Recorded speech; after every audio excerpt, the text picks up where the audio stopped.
네, 오늘 장을 명쾌하게 저격해보는 람 기자의 3시 40분입니다. 네, 안녕하세요. MTN증권부 김혜람 기자입니다.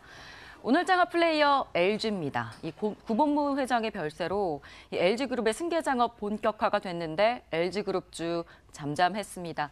다만 구광모 상무 관련 테마주만 들썩이고 있습니다. 문재인 대통령은 구본무 LG 회장의 별세에 대해서 정말 존경받는 재계에 큰 별이 가셔서 안타깝다면서 다른 재벌과 달리 LG는 2003년부터 지주회사 체제를 정립하면서 선도적인 역할을 했다고 언급했습니다. 그룹 주가가 요동치지 않는 건 문 대통령의 발언처럼 지배구조를 이미 탄탄하게 다져놨기 때문입니다. LG는 4대째 장자 승계를 해오면서 원칙을 지켜나가고 있고 구본무 회장은 외아들을 잃은 다음에 2004년에 구본능 휘성그룹 회장의 장남인 구광모 상무를 양자로 들였습니다. 이 구상무는 지분을 몇 년에 걸쳐서 늘리면서 시장에 메시지를 계속 전해오기도 했죠. 재계 2위 그룹인 LG는 2003년 3월 국내에선 처음으로 지주회사 체제로 전환을 했습니다. 이 지주회사란 주식을 소유해서 자회사들의 사업 내용을 지배하는 것을 주된 사업으로 하는 회사입니다. 자산 총액이 5천억 원 이상이어야 하고 자회사의 주식의 가액의 합계가 자산 총액의 50% 이상이 돼야 합니다. 지주회사는 계열회사 중에서 자회사의 주식만을 가질 수 있고 또 자회사는 손자회사의 주식만을 보유할 수가 있습니다. 그래서 그룹 총수는 이런 피라미드 구조로 된 지주회사의 지분율을 가짐으로써 그룹사에 대한 소유를 할 수 있습니다.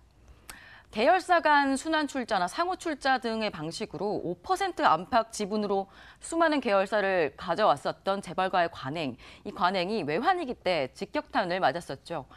이 때문에 정부는 공정거래법을 개정해서 1999년 지주사 설립을 가능하게 했습니다. 자회사 지분을 사려면 막대한 비용이 들죠. 이 때문에 다른 그룹들은 주저해왔는데요. 롯데나 현대, 삼성 등 지주사 전환 몇 년 전부터 서두르고 있고 현재 진행 중입니다. 과거에 롯데 가문의 내분이 세상에 좀 알려지면서 롯데 쇼핑 주가가 급등락했었고 현재도 현대차 그룹의 사업구조 개편에 의해서 글로비스나 모비스 주가가 등락하고 있습니다. 삼성그룹의 소유지배 구조에 대해서도 우려가 많이 있는 상황이죠. LG그룹은 사뭇 다른 양상인데요. 현재 69개 자회사를 거느린 지주회사 LG의 대주주 지분율은 나오나요? 구본모 회장이 11.8%, 구본준 부회장이 7.72%, 구광모 상무가 6.24% 등을 가지고 있습니다. 그런데 이 와중에 LG는 지주사 전환을 하면서 LS그룹이나 GS그룹과 계열 분리도 2003년도에 함께 진행했었습니다. LG전성과 LG닉고동재련은 2005년 현재 LS그룹이 됐고요. 구시집안과 동업을 했었던 허시집안도 당시 분리해서 나왔습니다. 2004년 LG칼텍스 정유나 LG유통, LG홈쇼핑 등 서비스업 부문의 출자를 담당할 GS홀딩스를 신설법인으로 만들었었고 허창수 현 GS 회장을 선임을 했습니다. 물론 LG의 지배구조 개편 과정에서 잡음이 없었던 건 아닙니다. 이 검찰은 지난 9일에 LG그룹의 총수 일가의 양도소득세 탈루 혐의로 LG 본사를 압수수색했습니다.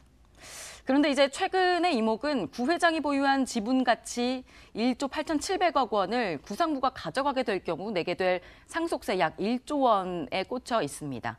이 상속세를 내기 위해서는 아마 구상무가 보유하고 있는 현재 비상장 계열사 판토스 지분을 활용하지 않을까 이런 전망들이 나옵니다. 이를 블록딜하게 되거나 아니면 구 부회장의 LG 지분과 맞바꾸는 방안 등이 거론이 되는데요. 이게 시장에 영향을 미칠까요?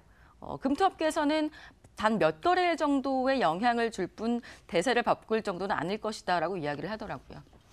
하지만 역시 관련 테마주는 극성입니다. 깨끗한 나라 우선주 2거래일 연속 상한가였고 보락도 2거래일 연속 상한가를 보였고 오늘도 15% 올랐더라고요. 깨끗한 나라는 최대 주주인 희성전자가 구광모 상무의 친부가 이끄는 희성그룹 계열사라는 점. 또 보락은 구상무의 장인이 운영하는 기업이라는 점 때문에 또 이렇게 급등하고 있습니다. 하지만 개인 투자자들만 사고 있고요. 기관과 외국인은 역시나 이 두 종목 팔고 있습니다. 실적에 기반하지 않은 테마주 급등락, 제가 여러 번 말씀드리지만 유의하셔야겠습니다. 네, 이번에는 내일장 핫플레이어를 만나보는 시간입니다. 전문가들이 꼽은 내일장 핫플레이어는 누굴까요? LNF와 금호타이어, 덱스터, LNF가 두 번 꼽혔네요. 또 컴투스 이렇게 4종목을 꼽았습니다. 네, 월요일인 오늘은 유진투자증권 분당지점 한민협 부지점장 연결해서 LNF 왜 내일장 핫플레이어가 될 수 있을지 이야기 들어보겠습니다. 네, 안녕하세요. 예, 안녕하십니까. 네, LNF 꼽아주셨는데 내일장 핫플레이어로 꼽아주실 만한 이유가 어떤 거였나요? 네, 일단 LNF는 2차 전지용 양극활 물질 전문 제조업체입니다. 2016년도부터 이제 가동률 상승, 그다음에 캐파 증설과 중국 거래처 확대에 따라서 고부가 가치용 NCM 소재, 니켈, 코발트, 망간 산업을 관련 소재 양극화 물질에 대한 매출의 증가세를 좀 나타나고 있습니다. 그래서 올해 1분기에 이어서 2분기에도 실적 성장세가 예상이 되고 있습니다. 그리고 LNF 같은 경우 양극활 물질에 대한 단계적인 증설로 인해서 매년 생산량 증가가 매출 확대로 좀 이어지고 있습니다.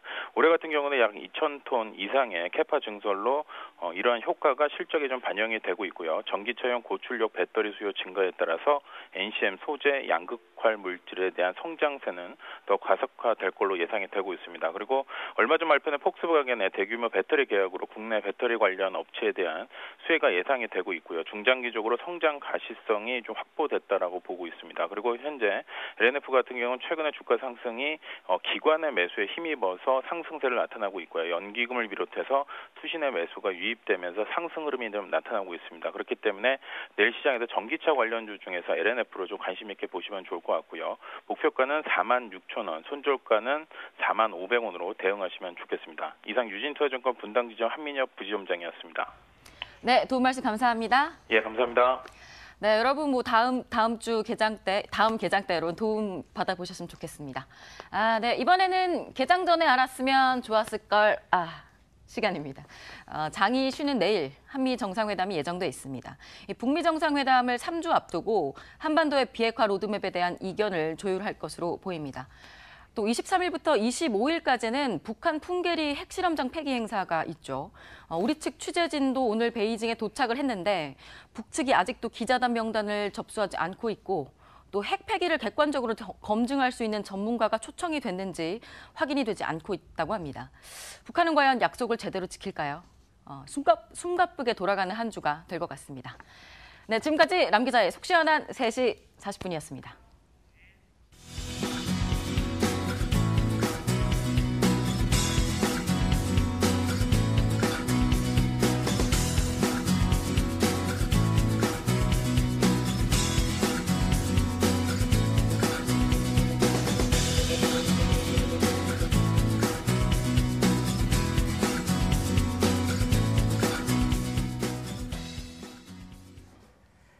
내일 쉬고 나면 또 주 후반에 우리 시장에 영향을 줄 만한 대형 이슈들이 줄줄이 들어닥치게 되는군요. 또 그에 맞는 대응 전략 또 그때 또 짜보도록 하겠습니다. 내일 하루 푹 쉬시고요. 수요일에 다시 찾아뵙겠습니다. 마감 전략 A+였습니다. 고맙습니다.